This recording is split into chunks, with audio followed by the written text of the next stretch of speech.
Radio? Next. No buffering, just your favorite local radio station? Next Radio uses the FM tuner that is already built into your phone, so you can listen to your favorite stations on the go. Because Next Radio uses the FM tuner already built into your smartphone, it saves on data and battery usage. When compared to streaming audio, Next Radio uses less than 1/10 of your data, and your battery will last 3 times longer. Next Radio, it's FM radio on your smartphone. Introducing a radio inside your cell phone. Listen to all kinds of local radio stations, including KCAA 106.5 Yucaipa and 102.3 Riverside on Next Radio. Download the free Next Radio app today. 100% free, 100% fun, 0% buffering. Stop the buffer and listen to KCAA. From the KCAA Weather Center for tonight, I'm Rod Williams. Patchy fog with an overnight low of 52. Tuesday, foggy in the morning, a high of 76. Tuesday night, fog again with an overnight low of 50. I'm Rod Williams, broadcasting live from the Tri-City Center at the 10 and 210 freeways. We are the trifecta of talk in Southern California. KCAA 102.3 FM Riverside, 106.5 FM Redlands, and The Legacy, 1050 AM Loma Linda and San Bernardino. NBC News Radio, I'm Brian Shook. The First Lady is recovering after having a kidney procedure today. The White House is calling it a benign kidney condition and says there were no complications. Dr. Natalie Azar spoke about the nature of the procedure. I could imagine that they would do something called an embolization, which is, again, basically just to plug up an artery that might be leaking. Melania Trump will likely remain at the Walter Reed National Military Medical Center through the end of the week. The Trump administration is blaming Hamas for starting today's deadly violence in Gaza. In a briefing, White House spokesman Raj Shah said Israel has a right to defend itself. The death toll continues to rise in the Palestinian territories as protesters clash with Israeli security over the U.S. Embassy opening ceremony in Jerusalem. The Arab League is planning a meeting Wednesday to discuss what it says is the illegal decision taken by the United States. Missouri's Republican Governor Eric Greitens isn't being charged with a criminal invasion of privacy. Greitens had been accused of taking a partially nude picture of his hairdresser without her knowledge or permission.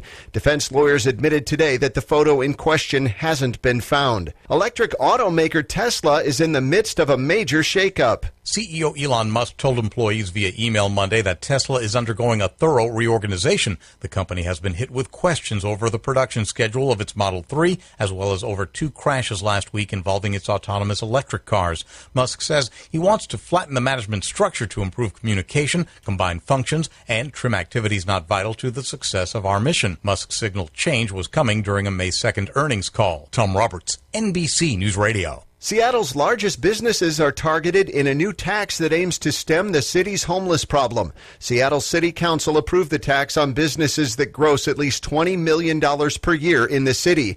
That includes Amazon. You're listening to the latest from NBC News Radio. Locals in Loma Linda and Redlands all know and love the Family Homestyle Cafe, the home of the world's largest pancakes and the delicious mouth-watering food cooked up daily by their well-trained chefs. Sizzling thick-cut bacon, ham, and hand-pressed sausage. They take pride in the best quality, great economical values, with better portions served up with the pride of local ownership and great service. Near the corner of Anderson and Redlands Boulevard in Loma Linda, if you haven't tried out Chef Mark's Delights, you haven't had some of the best food in the area. And now, Chef Mark is upgrading his cafe and offering space for on-site gatherings, luncheons, and parties. Add a DJ for a great holiday party or luncheon, and you've got a no-fuss event with all the bells and whistles. Call Mark today at 909-478-9996. That's 909-478-9996. Or stop by the Homestyle Cafe in Loma Linda at Anderson and Redlands Boulevard.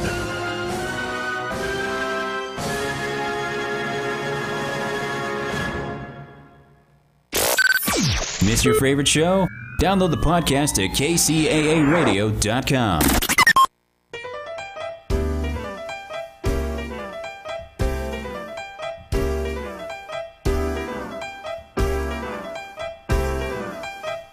If you ever plan to motor west, travel my way, that's the highway, that's the best.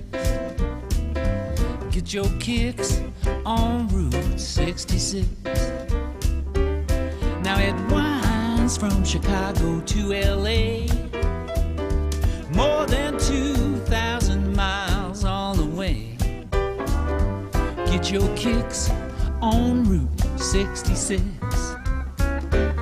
Now it goes through St. Louis, Joplin, Missouri. Oklahoma City looks oh so pretty. Ought to see Amarillo, Gallup, New Mexico, Flagstaff, Arizona. Don't forget Winona, Kingman, Boston, San Bernardino. If you get hip to this timely tip, go and take that California trip. Get your kicks on Route 66. All right.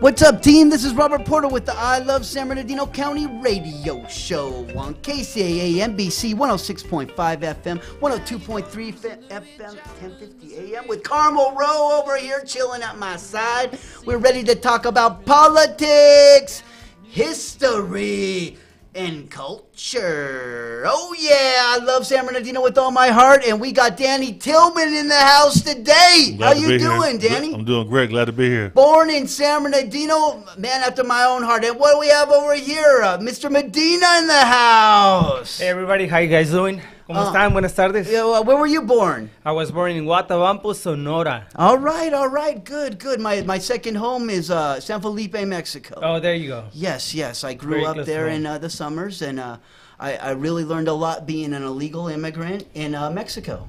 And I didn't have any papers, and I was treated with respect all the time, and I was accepted. And in fact, they made me their teacher. And they called me El Maestro. And I would speak in English, and we will go around, and I would teach what different objects were in English and Spanish.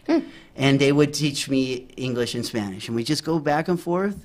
And, I had my first kind of girlfriend down there. So. Yeah!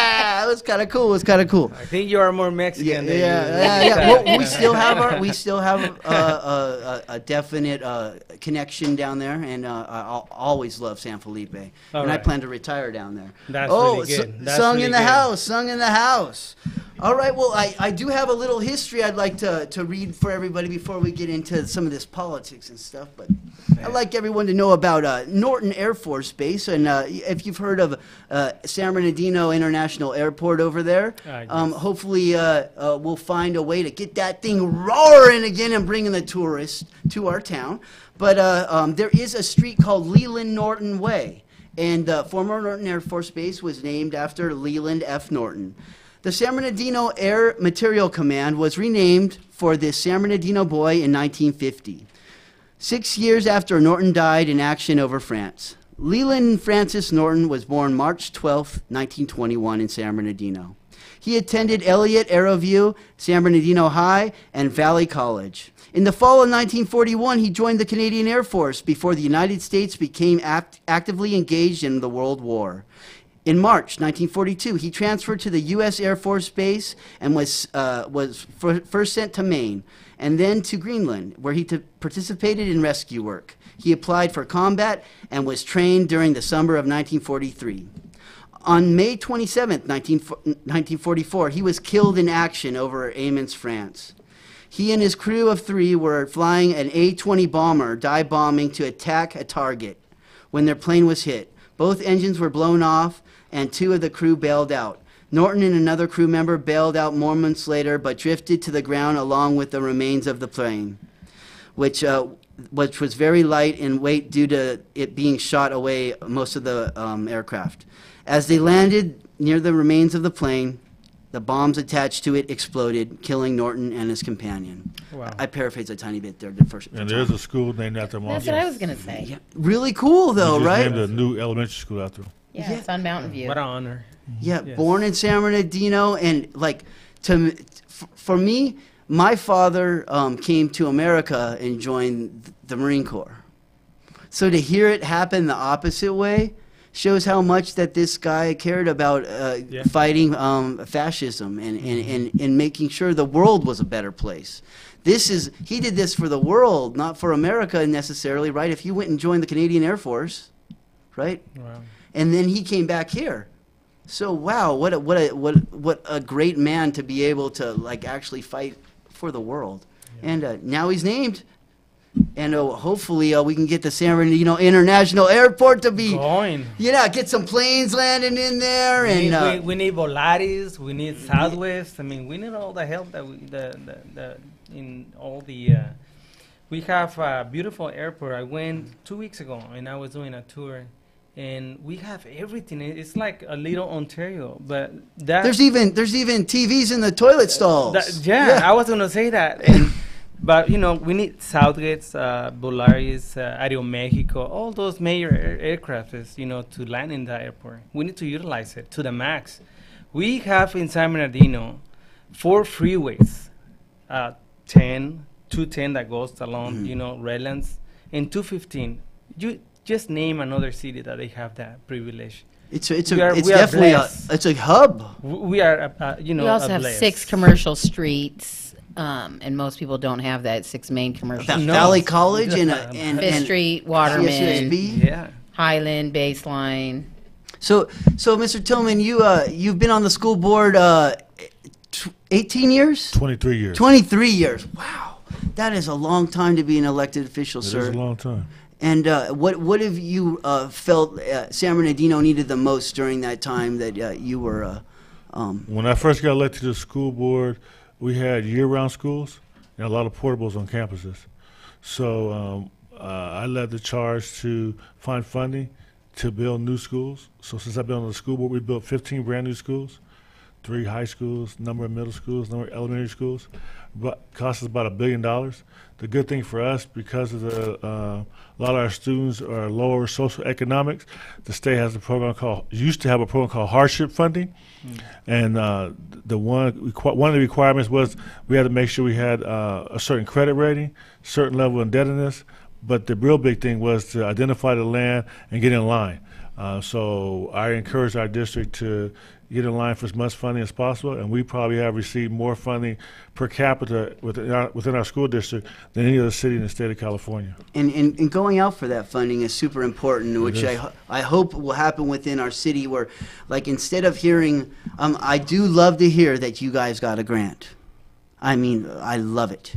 But I want to hear that you came back and you have 50 more in the works. Or you have funding, ongoing funding, which is more important. Well, if you apply, it's just like applying for scholarships for college. You remember that time you applied to as many as you possibly could, right? Same. Because it was going to make you your life a little easier when you got into college. But that's right.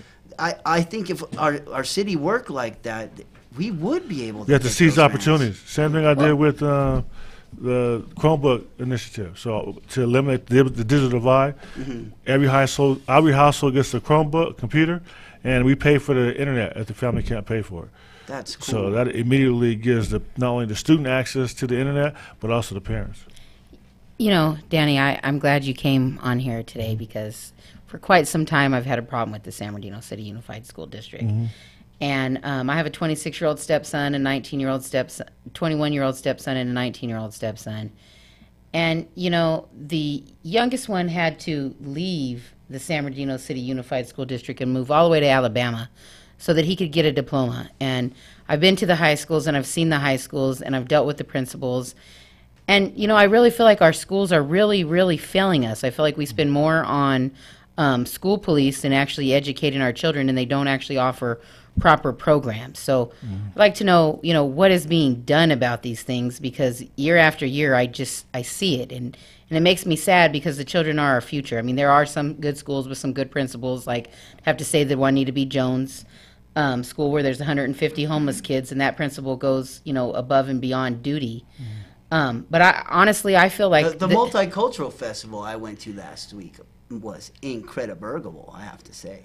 That was really cool over there at Bing Wong Elementary.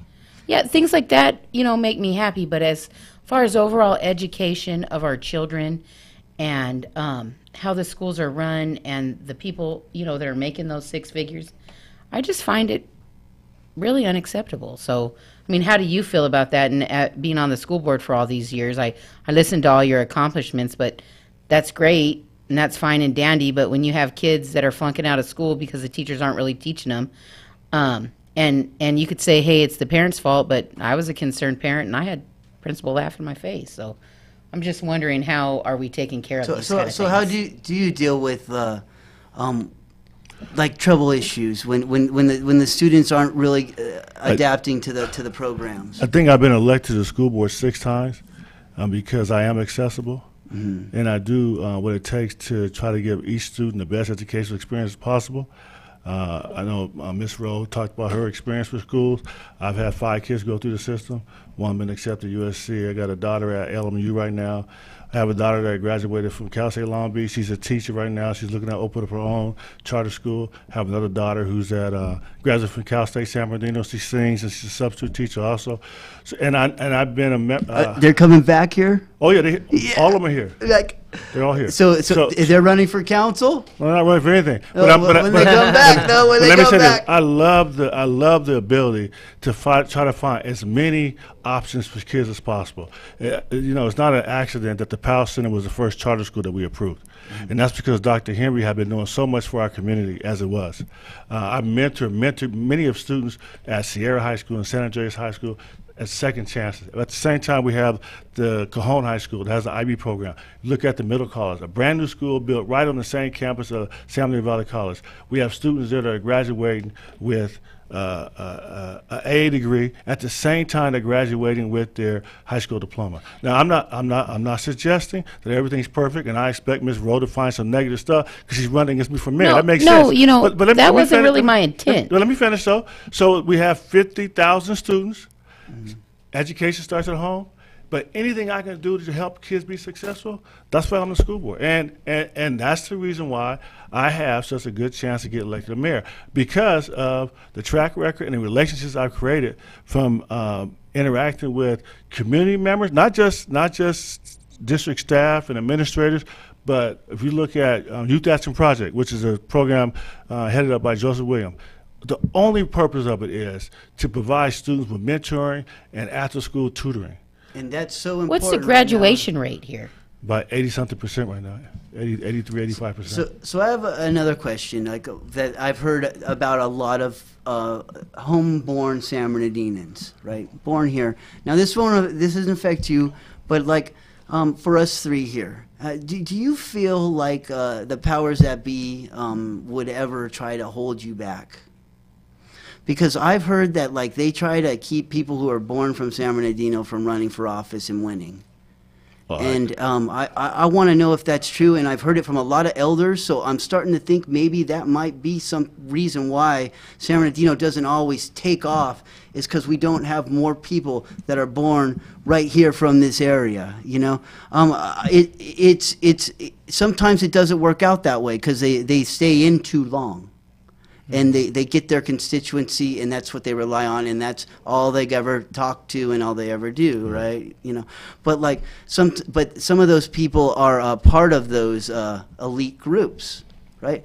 And I feel like there's not enough opportunity given to the homegrown San Bernardino politician that's not a part of the main Democratic wing or the main Republican wing, right? Well, I think you have to take the attitude. My attitude, I didn't say it, but I heard somebody say it, and I believe it, that politics is a peaceful substitution for warfare. Yes, sometimes it is. No, it is. That's what it is. And so you have a change of power without bloodshed. And if you take it from that perspective, then when you run for office, it's going to be a fight. It's no different than right now when I put signs up, I know they're going to get torn down. It's happening every election. And when I first put them up, I thought, well, maybe the paper's a little weak or maybe they got wet. But if you put that same sign up the day after the election, it'll stay up for 2 years. You asked Carmel, did I not train you about signs? The signs get torn down. So Scott Olson said, do not touch any signs because there's a game camera on you at every single one. There's a lot of people out there aren't afraid of the cameras. And there's a lot of people out there touching people's signs. This is the other thing. It's not right. win your battle with good stuff, with good intentions, right? Well, it doesn't work that way. Everywhere I drive, I see your signs and I see her signs. Laying flat down. Torn like down. that. That's what they do. Flat down, and it's not fair. That's very unfortunate. But I see it too. I see yours and I seen one of my daughter's friends actually caught somebody stealing one of my signs and got him on camera. Maybe they got it for souvenir or something. No, we'll wait for that. But I will say this: you do get encouraged by the process when you do get elected, and I've been elected a number of times, so I'm encouraged by it. And I do feel like if you put in the work. If I wasn't here, I'd be knocking door to door throughout the precincts.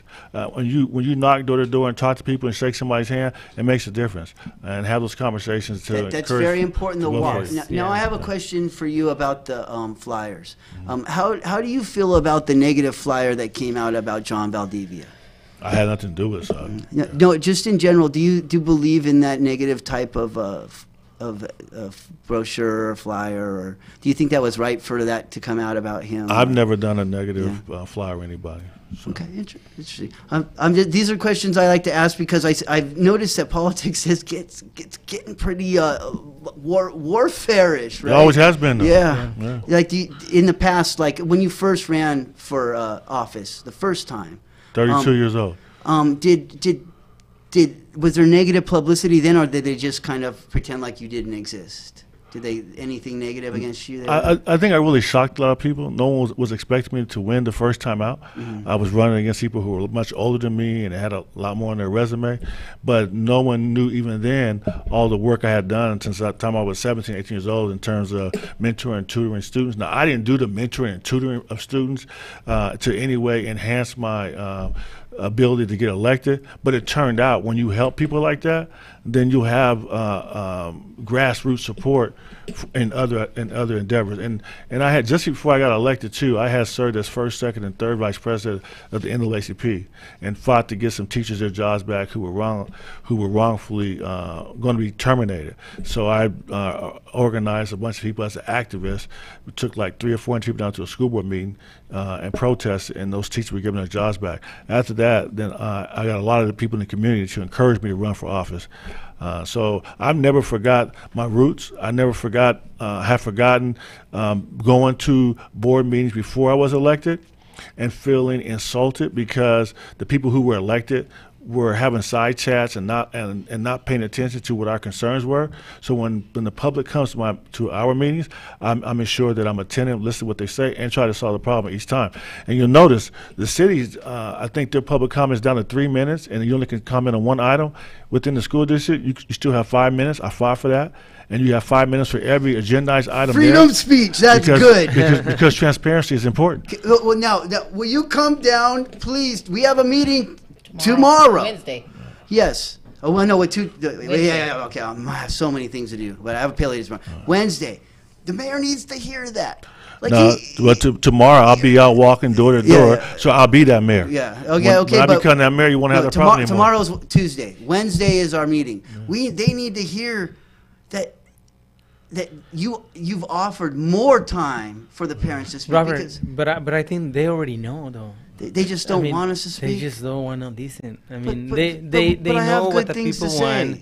They know what the people want. I mean, they've been right there for years, and I mean, this is not new business for them. They already know. You're running for the fourth ward. I'm running for the fourth. Yes. Against Fred Short. Yes. Okay. I mean Fred. Yeah. Fred Short. Okay. Yeah. Okay. Yes. Thank you, sir. And wasn't that guy? Wasn't he getting recalled or something like that? You know what? I'm not going to touch into negative stuff. No. I thought he was getting recalled or something like that. This is what I think, and this is what I run in to transform San Bernardino. And I think with the new blood, that's new very vision, good to be positive. Yes, with new vision, I mean, we can accomplish a lot of stuff, and not to be close-minded. We need to open our city to different mentalities, to different views. It's 2018, almost 2020. And for some reason, it looks like we're stuck in 1977. Well, what have you been doing to beat Fred Charette?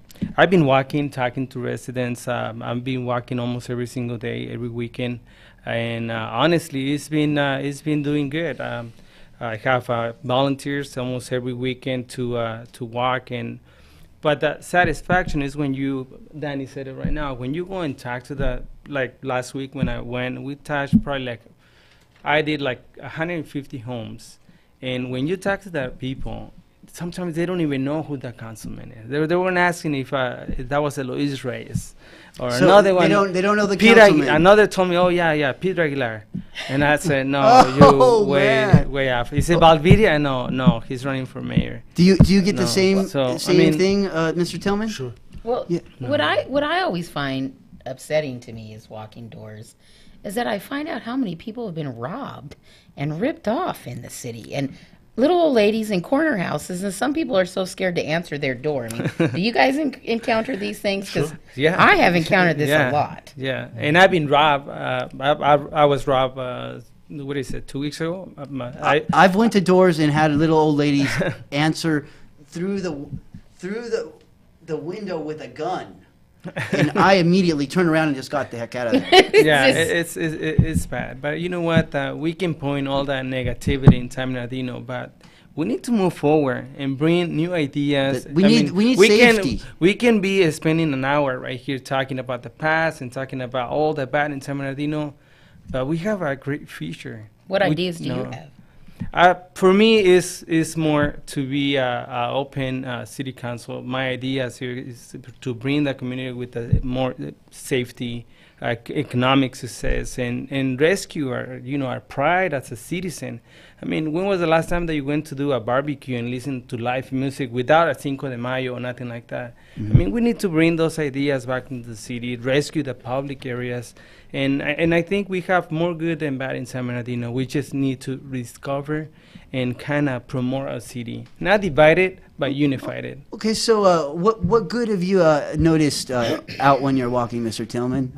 Good from the residents. What have they said that they're positive? I love the people. Mm-hmm. I love and engage the people. I think I've heard a lot of people want to see Route 66 come back. Okay. I told them I'll work on doing that. When I talk to folks, my thing I'm running on is making San Bernardino safe, making San Bernardino look a whole lot better, taking care of senior citizens, and bringing middle-class jobs to the area. And the question I get asked, well, are you sure you can do that? And I would say with confidence, it won't take a whole lot to turn San Bernardino around. The direction that San Bernardino is going right now, I just got a text tonight, I don't know if it's true or not, that the city council is proposing to get rid of almost all its city's jobs. Mm-hmm. Doesn't make any sense. You don't have to do that. The city should be the standard of what employment should be like in the area, and it shouldn't be a race to the bottom. It should be a race to hire qualified people that can support the citizens of San Bernardino.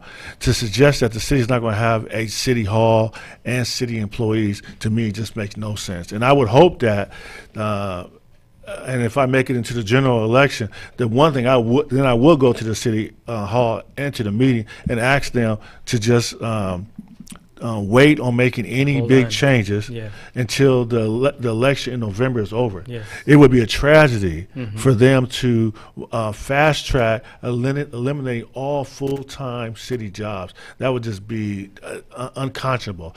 And with somebody like me as mayor, we could easily balance the budget and make sure that people are able to maintain their quality of living and have regular city jobs with benefits.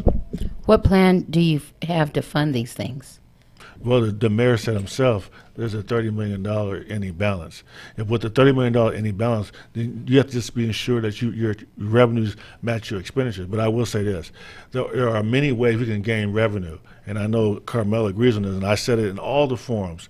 In San Bernardino, people have always smoked marijuana. Wait a second. They smoke marijuana in this town? And they've always sold marijuana. What? The only difference now is the city of San Bernardino could be getting revenue from that. If you look at the city of San Jose and you look at the city of Oakland, in the first 2 months, they took between $1 million and $2 million each month. That would mean you have an increase in funding to the city of San Bernardino to the tune from $6 million to $12 million. That's additional money you can use to do the things that I want to do in terms of making the city safe and making it look a whole lot better, which will lure some of our stars that end up graduating from these local colleges that go away and never can find quality jobs here in the area. I had to make my own work here. There you go. There's no work for anyone that graduates from Cal State San Bernardino. You'll work from Amazon, which there's a few good jobs there, but they don't open up a lot of great jobs. I agree with you. It's really hard for us to stay. I agree. Yeah. So what do you think it will take to make San Bernardino safe? I know Carmela's heard me before, but I can tell you one huge thing. If you look at parole officers between L.A. County and San Bernardino County, there's only 2 parole officers, one in the city of San Bernardino on the corner of 5th and Arrowhead, and one in Victorville. That means, remember, the city of San Bernardino has 200,000 people, but so does Fontana, has 200,000, Rancho Cucamonga has 200,000, Ontario has 200,000, you have Rialto, Chino Hills, Redlands. All of their parolees are being serviced on the corner of 5th and Arrowhead. There's one group of people that has to report in that office once a week, and those are the parolees that happen to become homeless.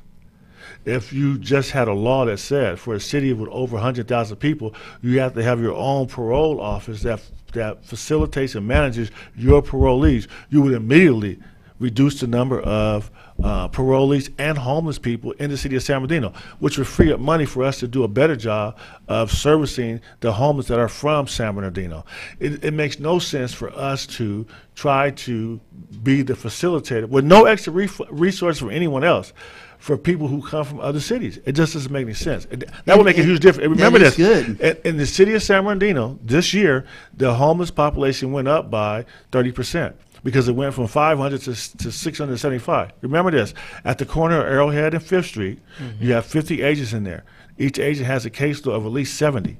That's over 3,500 people that you're servicing. What happens is they go to the end of it, Wildwood, and this happens. A lot of them are sex offenders too. That's right. Or Seacom. I see. Yeah, and you'll see the ones that don't belong there. Yes. They're wearing nice clothes. They come and they meet everyone and they give the drugs. Usually meth or whatever they're given. And I don't understand why they can't.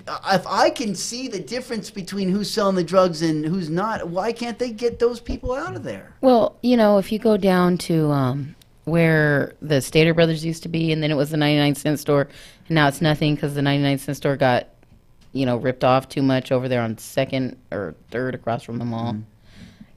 They stand out there and they sell dope out there all day, and I watch the cops pass by and pass by and pass by. And then I watch the Johns drive through the parking lot and pick up the prostitutes, and I watch the cops drive by and drive by and drive by. And I had a friend who was a police officer for 26 years here in the city, and I said, why did they do nothing about it? And they told me because it takes too long to write up a report. And then when it initially goes back to the DA, they just let them go. So all these people spend half a day. I've actually heard uniformed officers have to deal with that situation. Like the person has so many tickets, but they're not quite enough tickets to go to jail. So you just keep giving them tickets till they get $60,000. I mean, that really don't make sense either. Yeah. So I like it. I don't know. Maybe we just need more programs to help people who are on drugs. But you have to remember, in order to manage the organization the right way, it starts with having the right people in those positions. And leadership starts at the top. And I'm sorry to hear Carmel Rowe talk about the bad experience she had in the schools. But for the most part, if you ask people about in terms of the way the schools are managed and the financial stability that they have, it's been great for the 23 years I've been there. We've had positive certification. At the same time, the city went through a recession and went bankrupt. The school district has maintained a balanced budget the whole time. And that's because within the organization, a lot of folks have confidence in me, and they know that when I tell them the money is there, it's there. When the money is not, it's not. So when you get increased funds, you can get pay raises. But when the money goes away, you have to decrease your costs. And if you have someone in a leadership role that people have confidence in, then the right things take place. The problem, and one of the main reasons why the city went bankrupt, is because they didn't have one key person that could command respect from the peers.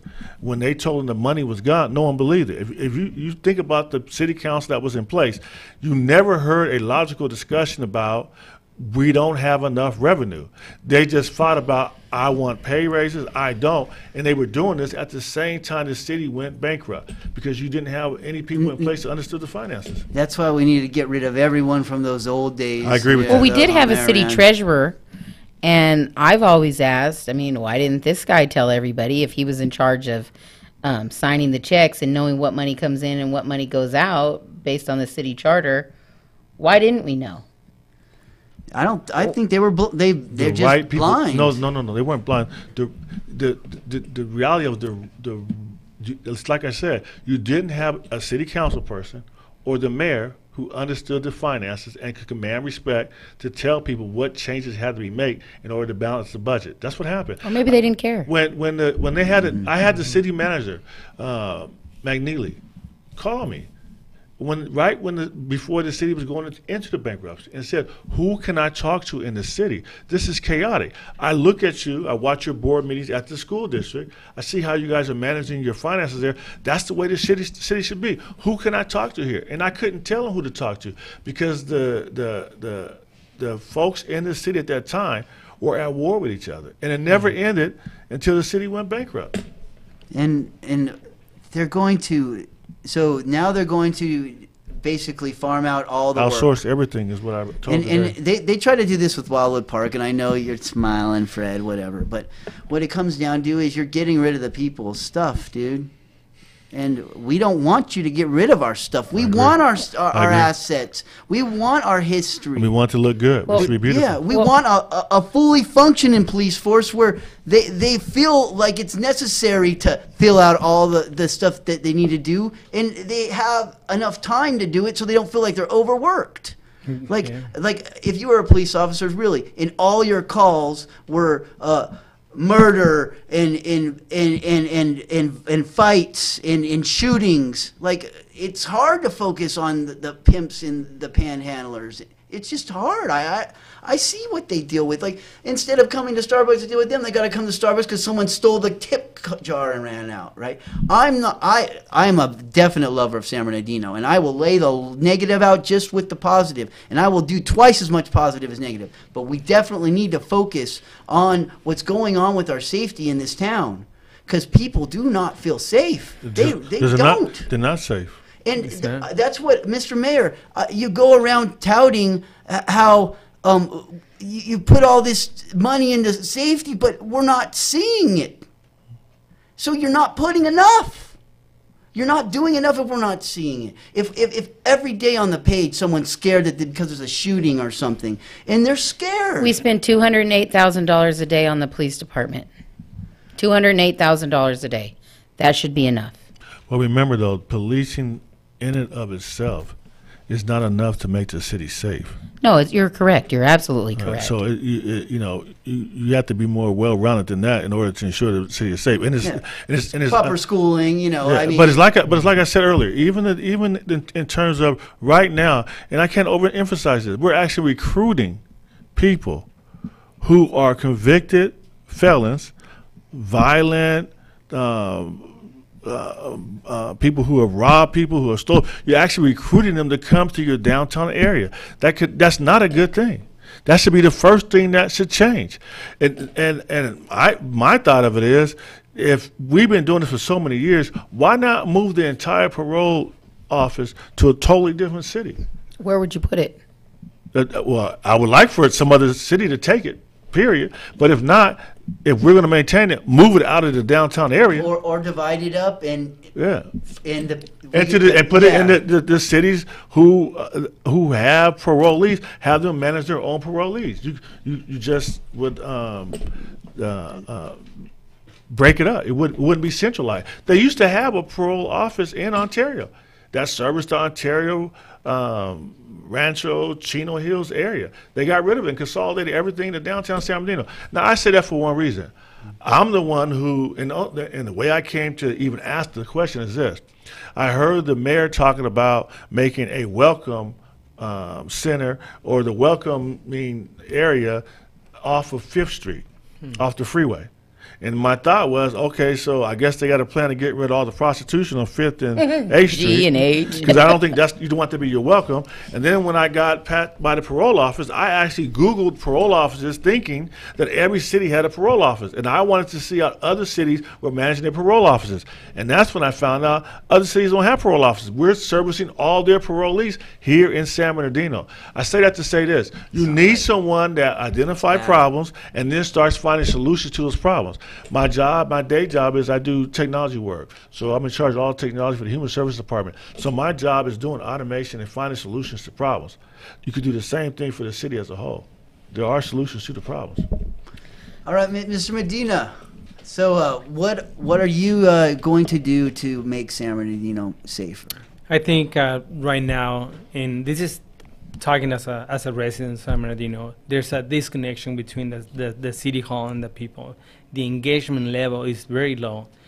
And, you know, there's a say that you attract more people with honey than with vinegar. And I think that's what Margaret Hill always tells me. The city right now, I mean, is totally disconnecting with the people. It's only one elite group in the city, in San Bernardino, controlling every single aspect in every single way.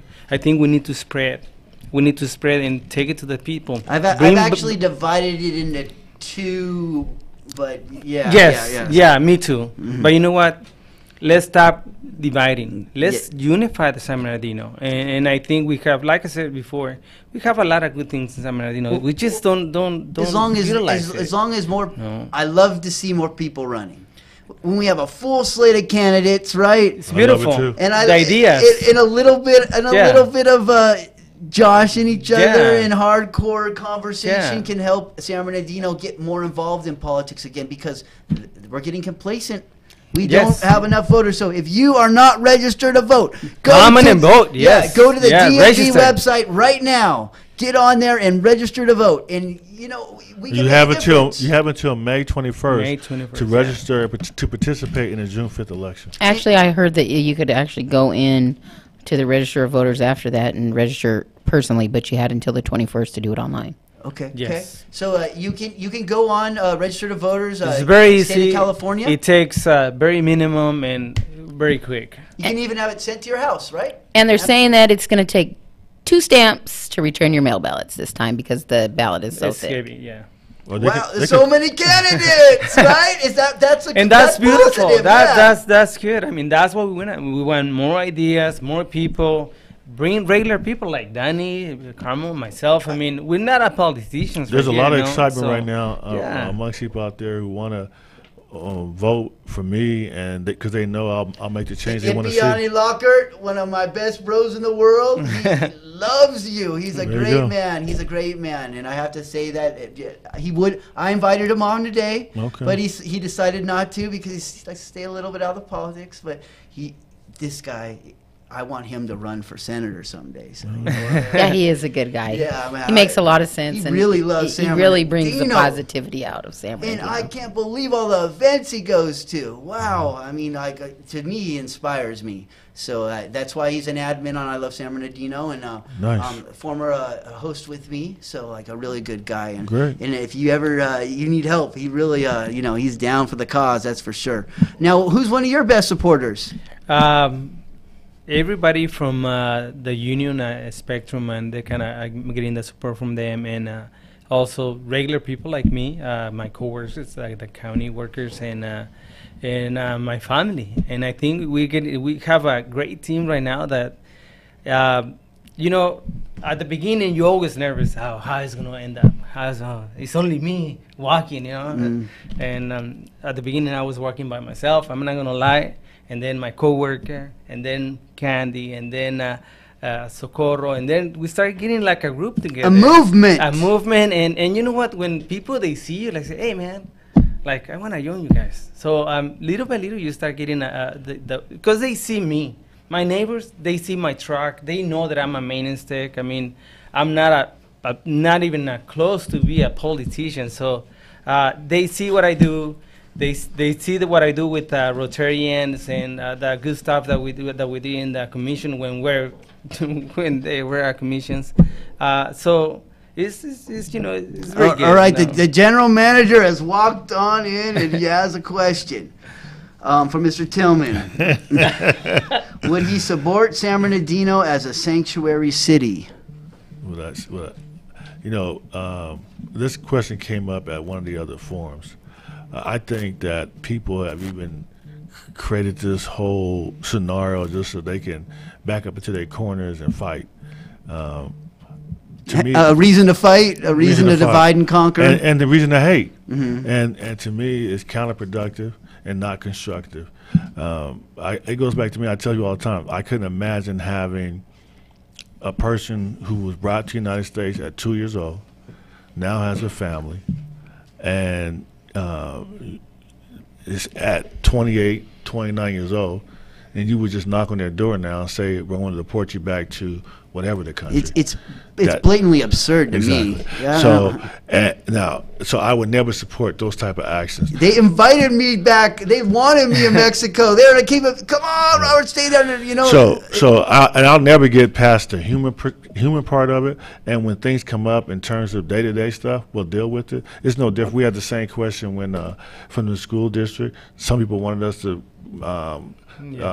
set up the school district as a quote-unquote sanctuary district, something that we don't legally have any type of jurisdiction to ensure that federal agents can't come onto the campus. But we did say, though, if we're going to make sure we do everything possible to have a safe environment where the students don't have to be worried about their safety or someone coming on their campus taking them, and to this point, none of that has happened, which is a good thing. Mm-hmm. So I didn't even want to get to the point where we put it out there to put the fear in our students. So, Mark did that because he wants to spur the controversy on. But I won't take the bite on it, because the reality of it is he knows Mark. Every city that's done it has done it because they're either super conservative or they're super liberal, and they're trying to make some point that has nothing to do with actually dealing with the folks and the constituents of the city. Mark, just for the record, to be clear, Mark supports Gigi Hanna for mayor. There you go. But I love this. I love it too. It's all right to support other candidates. I agree. Yes. It's all right to actually have disagreements about how to fix our city. That's right. It's all right for us to go and not agree with you, Mr. Mayor and City Manager. That's right. So please, take into consideration that we all have decent ideas, and we're not all we're not all geniuses, but some of the things that we are good at, we're pretty smart in. And we could help. I agree. But I honestly feel like sometimes I just because I am a voice, they ignore it. And you should listen to the people without a voice, but also the people with a voice. That's right. The ideology is a collective ideas from all the residents or all the people, not only one person inputting the ideas only for the city. So the city manager has a little more than 4 years on her contract left. Doesn't mean anything, though. Mayor and council can fire her just as they hire her. A contract doesn't mean anything. All right. Well, the next question. Well, I wanted to ask both of you guys, how would you fix the fact that the city gave away all of our property tax dollars? Who gives away all of the property tax dollars in a city? But the real question is to ensure that the city didn't give away more tax revenue than what the cost of fire really is. They did. But my question, my statement is this though. So that's where I would start as mayor. If I know Gary McBride, the CEO of the County of San Bernardino, me and him go back 25 years. I used to work when I worked at the Treasurer's Office of the County of San Bernardino. So the first step I would take was say, show me the true cost of our fire, and let's see how much money that our property tax represents. I did ask the fire chief about this exact question at the State of the City address, and I asked him about those extra revenues that were created because the property values have gone up. And he did say there was some type of conversation going on about reimbursing the city. Exactly. So that's positive to me, because my mom did not expect $143 extra on her bill. She really didn't. I agree. And to someone who's on a budget, fixed income is tough. It really hits hard. And if you make a lot of money, you don't think of $100 as a lot of money. But that would buy 10 meals. But you're making my point to answer Ms. Rowe. That's what you do. That's where you start. You look at the true cost of what the fire's costing you. You look at how much revenue you're actually getting from your property taxes. If you're giving away a lot more than what the costs are, then you negotiate to get that money back. Okay, all right. Now, how do you feel about cannabis? Are you gonna Are you gonna be a vote for us on the 4th Ward? I think it's a market right there that we need to organize it. Now, I don't want to see, if that industry is going to come to San Bernardino, I want the industry to be well organized and get the most revenue that we can have. I see cities like Netherlands, and a lot of people say, oh, a lot of crime, a lot of this, a lot of that. But people like places like Netherlands, I mean, they're beautiful, but they're well organized. I want to see something like that. I want to see something that makes sense for that community, not only for a certain group, because San Bernardino is not based in one group. It's based in everybody. So if we are going to bring that industry, organize it, well. But I will tell you one thing. We are about 10% of every group. So you embrace our community, you embrace every group. Every group, even Republicans. I have people coming up to me everywhere talk to me about cannabis because they know I talk about it. I just spoke with one resident. Yeah, one resident. Her son suffered from attacks and everything, and she has to go to another city to get that. And she's just upset. A lot of my friends have to have their weed brought in from out of the city now, because they can't cannabis. Get it here. So the question at the end, the question that we want to hear is, do you want to buy it under the table, or you want to regulate? Do you want the revenue to go and disappear, or you want that revenue to be seized and controlled? But it's the easy. I'm telling you, it's an easy solution. If you have the right people in office, then you do it. If I was a mayor, we would have done it in phases, and we would have done it in a way where we would receive the most revenue possible, and do that as your first phase. Well, if he wins, we automatically have the votes. There you go. But it looks like we have the votes anyway, so it's coming to theater near you, and I've counted them up. All the votes, I've counted them. It's coming. Yes, and everything in the city. Everything in every board, it's all done by votes. And if you can't win your votes, that doesn't mean you can't fight, but you ain't going to win. That's right. But you got the votes, then you can you might have a chance. Well, I just want to say that it all sounds fine and dandy, but cannabis is tied up in the courthouse for now. And the only really thing that can fix cannabis in this city is another ordinance brought before the people.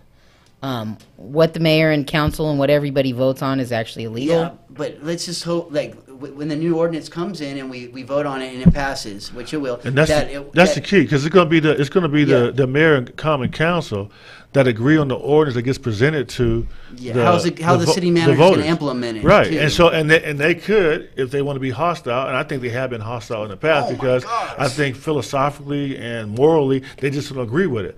But if you had somebody that only goal was to do what was best for the city and the citizens, and that's the only goal.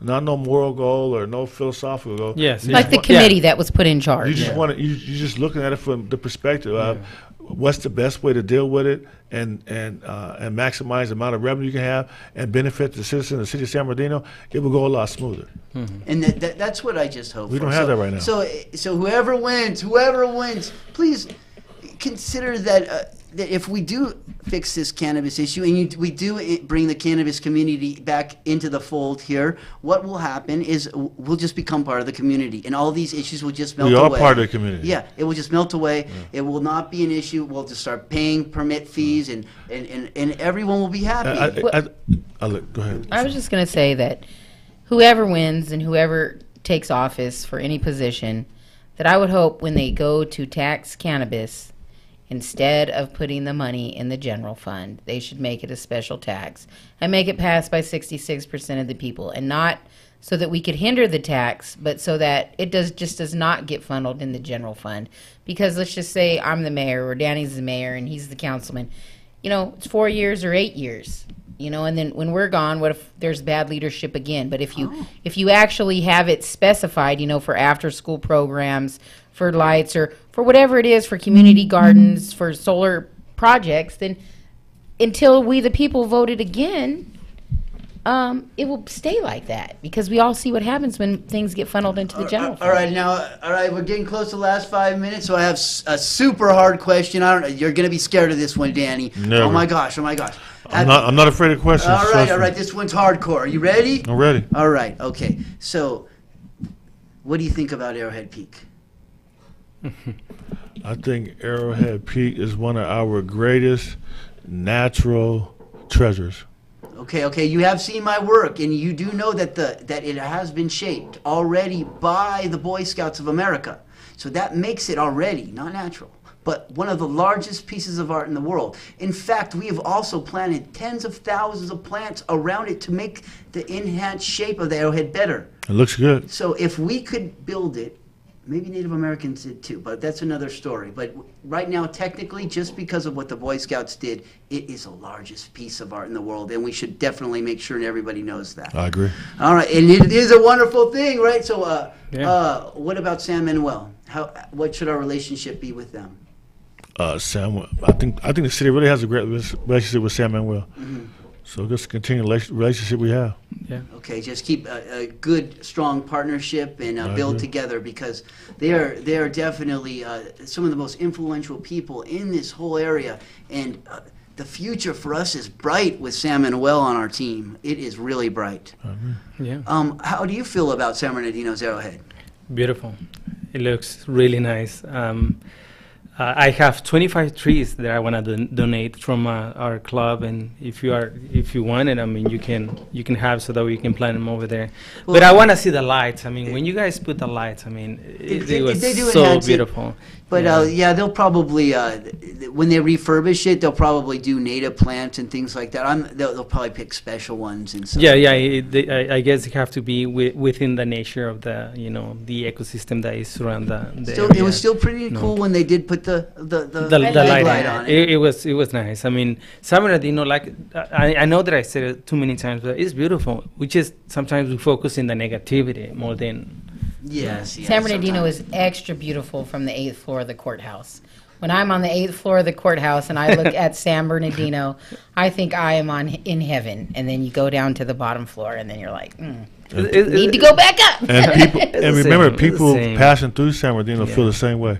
Yeah. And it's, to me, it's a huge asset we're not taking advantage of. Yes. What's your favorite memory as a kid in San Bernardino? Paris Hill Park, swimming there. Actually, I remember that. Yeah, see, I did it too. I used to skin my knees on that little tiny. I took my kids there. Actually, Seacom Park, we called it Fifth Street Park. Okay. Going to Fifth Street Park as a kid. Feed the ducks. Feed the ducks. It was beautiful. The crazy merry-go-round. Yeah. So I have great memories of San Bernardino. For me, that carousel mall, I took my kids like 23 years ago, 22, and oh my gosh, my daughter, she was happy with the caballitos, with the little, carousel right there. We did lose a carousel team for like $79,000. Oh man, but it's just amazing. I mean, we got a team that don't care about our history. Look, so we need to move forward. The leadership needs to change. New ideas, they need to come.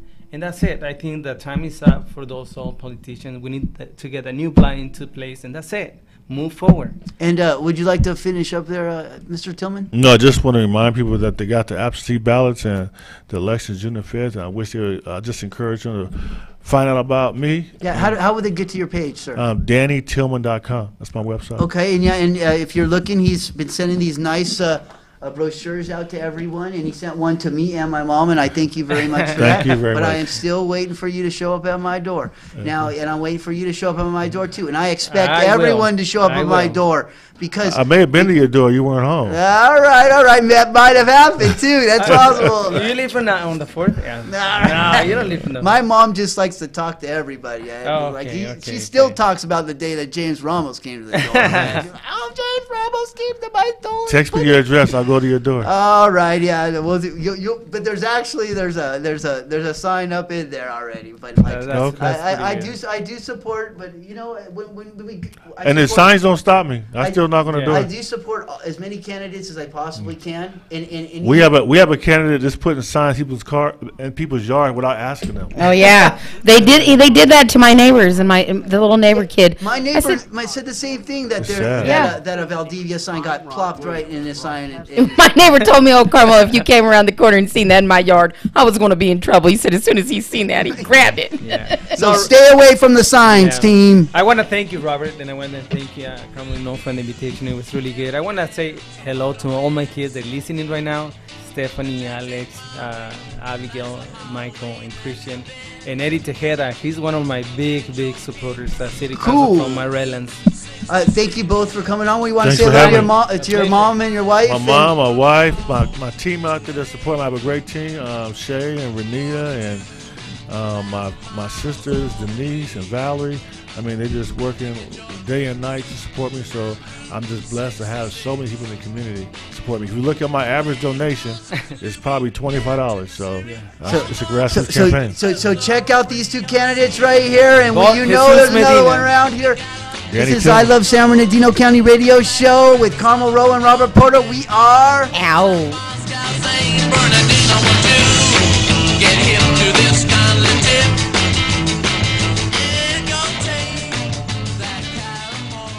KCAA Loma Linda, 1050 AM.